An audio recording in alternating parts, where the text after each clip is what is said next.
I don't have to tell you that the 49ers just got torched by the Houston Texans. I am happy to report, I'm not happy about a lot of things, but I am happy to report there's some positive news, some hope for the 49ers. We're going to talk about that as well. Shanahan just spoke, as well as Mac Jones was out there. George Kittle was out there. There's a lot to break down. Hit subscribe if you're looking for 49ers content. You're probably not right now, but hit subscribe anyways. I mean, if you're here, you should be here.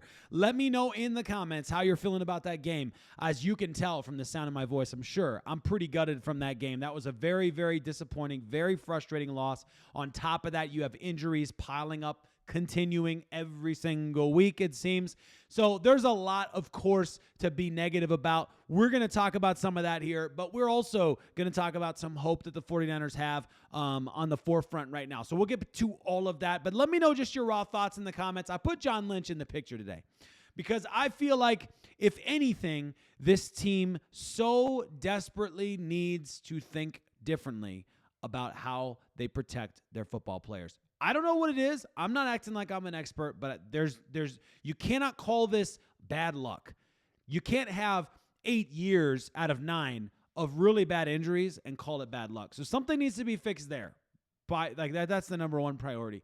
But also, looking at the season in front of this team, who's still 5-3, who have still found a way to win some very tough football games, like the Rams game, like that Seattle Seahawks game at the open the season, just looks better every single week, doesn't it? So this Niners team has had some big victories. That Atlanta Falcons game, that was a big victory. So you're looking at this team who just had a really, really tough loss. Nothing went their way. Referee decisions felt like the first half of the game were all going Houston's way, and most of them seemed fair, but there were a couple that I was a little bit frustrated about. But all of that being said, you just got the Texans on the wrong week. You got them on a week that they were angry, that they had figured things out. C.J. Stroud looked really good. He looked like he did not look like the C.J. Stroud that the Seattle Seahawks had to play, if you get what I'm saying. Or got to play, I should say. The Seattle Seahawks got a much, much worse Houston Texans team than the 49ers got today. And that's just that's part of football. Like sometimes, any given Sunday, you play a team and you're like, oh, you guys showed up to play today in a different way than we were expecting. We weren't ready for that. So they played punchy in the mouth football. We struggled to stop the run. We struggled to stop the pass. We struggled to stop a lot. And it's clear, John Lynch, man, I need you to go and get me another edge rusher, please. Get the 49ers another edge rusher, please, because they desperately need it. They desperately, not just because of the injuries that continue to pile up, but because this team just doesn't have the juice right now. They don't have the juice right now to get after the quarterback. This is one of the worst offensive lines in football, and you can't get after the quarterback in this. There's some pressures in there. I'm not saying there weren't anything, but my word, we needed to impact C.J. Stroud more than we did. And here's a guy who should have been coming into this game with lack of confidence, and you just gave him every minute he needed to find the confidence he needed to be successful. So we just made C.J. Stroud a better quarterback. Good job, guys. That felt good. As we're going to break it down, let's start with how Kyle Shanahan broke down the game, what he kind of identified as what went wrong, and that will kind of spur the conversation naturally. A little bit of everything. I mean, it wasn't good enough at all in all three phases. Special teams played the best, but I thought we struggled to tackle. Struggled to get a rush. Thought we made too many mistakes in the secondary on some of our zone dogs, and felt like we didn't challenge them enough in man either. So a little bit of everything. Little bit of everything, says Kyle Shanahan. All three phases. Special teams playing the best. I'd agree with that. I mean, special teams was not perfect, but they played pretty well. I thought the punting game was pretty solid. I thought the return game was mediocre. Had a nice big one there from Brian Robinson Jr.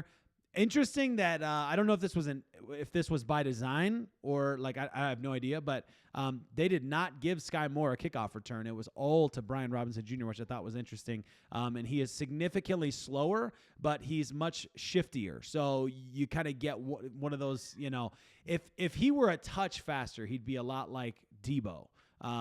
In the kick return last year. I feel like he's even slower than Debo last year, and that's saying a lot. But anyway, I'm digressing here a little bit.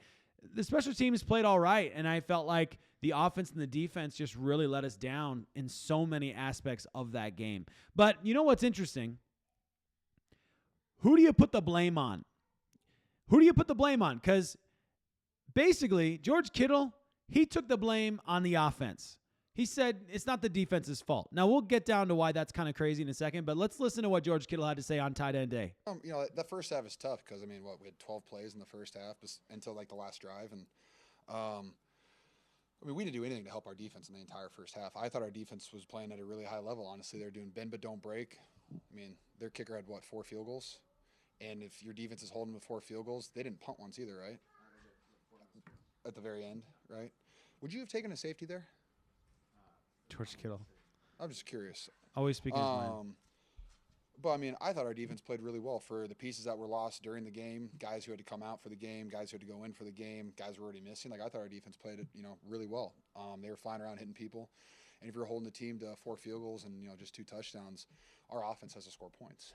And when you're 3 and out, we're not really doing anything to help our young defense who's adjusting and trying to figure out, the way that they want to play football. So, I think this is really on the offense, and I was really proud of how our defense played today.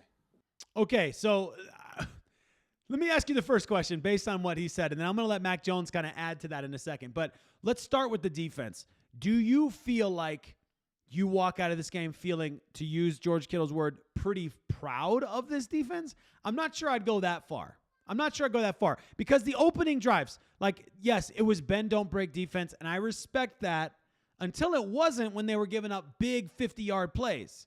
But in general, to Kittle's point, first drive, 16 plays, 57 yards, 9 minutes on the clock. They hold them to a field goal. Second drive, 9 plays, 71 yards, 3 minutes and 40 seconds off the clock, another field goal. Third drive, 10 plays, 82 yards, 5 minutes and 53 seconds off the clock, and a touchdown. The fourth drive, 11 plays, 62 yards, 4 minutes and 54 seconds, and a field goal. Those were the first 4 drives for the Houston Texans. So, I get where he's coming from. I think overall, you look at the performance, you look at the injuries, and I think if you want to do the injury caveat, then you say, I feel okay about what they did today.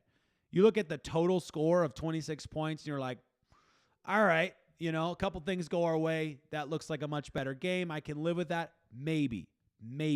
However, this 49ers offense is not set up to play from behind. Let's start there.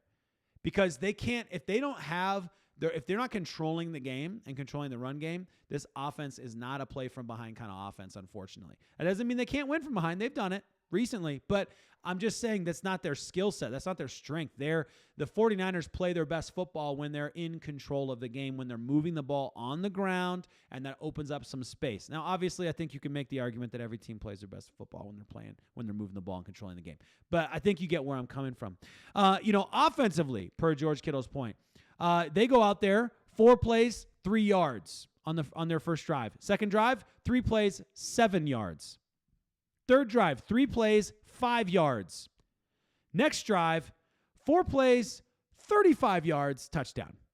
And that was all because they were put in amazing field position. Part because of Brian Robinson Jr., and secondly, because of that special teams penalty on the Texans, on the kickoff team, on the Texas with that personal foul face mask. Here's Mac Jones on what he thinks about who takes the blame and the responsibility the offense holds in this game. Feel bad for the defense because we didn't give them, when you're out there for that many plays, it's hard to just play. You get tired, and even if we just get a couple first downs, it gives some pressure off them. So got to be better there. Obviously want to score points, but even just moving the ball and flipping the field can be good. Thought we did that better in the second half, but obviously got to put points up to beat people. So like I said, try to get to the fourth quarter, and really our defense has come up clutch in those situations, and so has our offense. So most every game we've been in the fourth quarter, and we've won.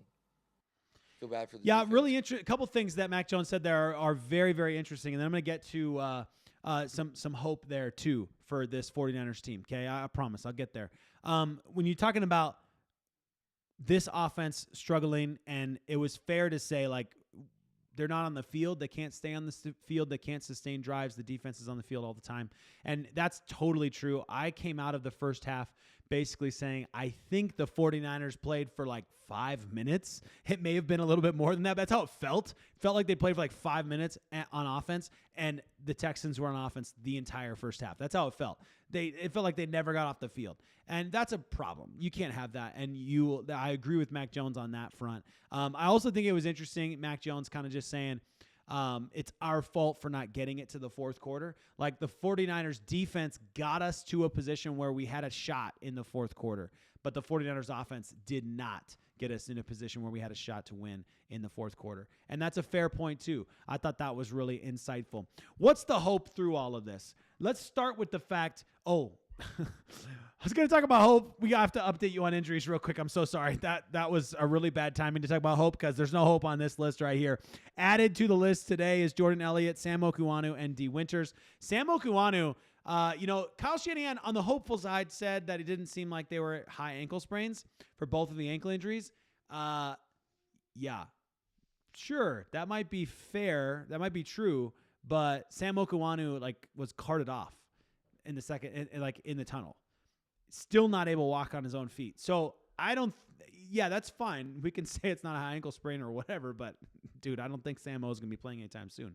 So you got another guy who's down, and one of your edge guys who he's been a good player. He's not like a super huge edge threat, but I like the guy. I like what he gives. I like his size, I like his power. So anyway, look, the injury situation's gotten worse for the 49ers, and it's definitely something that needs to be addressed. And I don't know how the 49ers have not made bigger changes in the athletic department, not promoting from within, not getting guys who've already been in the system in their staff kind of upgraded. Like, guys have moved out and no new guys have come in. Like, I feel like we need to be calling other sports or something, and like, hey, you got anybody who's available? We've seen other teams have done that. They've brought in guys from other sports who are athletic trainers. I understand football's a different sport compared to everything else, but it just feels like, man, we got to get something. We got to try something, even if it's from somebody else, because from another sport. This is unbelievable. I don't even know how to do this. Here's some hope. Okay, I don't ever like to revel in the injury situation of other teams, but it's a reality that the 49ers are really banged up right now. So we have the right to compare our injury status to the injury status of another team. And the 49ers a week from now are going to have another 10 a.m. game, and this one they better get right. It's against the New York Giants. You got Jackson Dart over there, who's playing pretty well overall, but definitely you can get after him. And then you've got Cam Scatterbo, who goes down today, who's probably going to be out for a very, very, very long time. I will encourage you not to look up the injury if you're squeamish. It's bad. And it even worse than Fred Warner's, if I'm honest. That's pretty bad.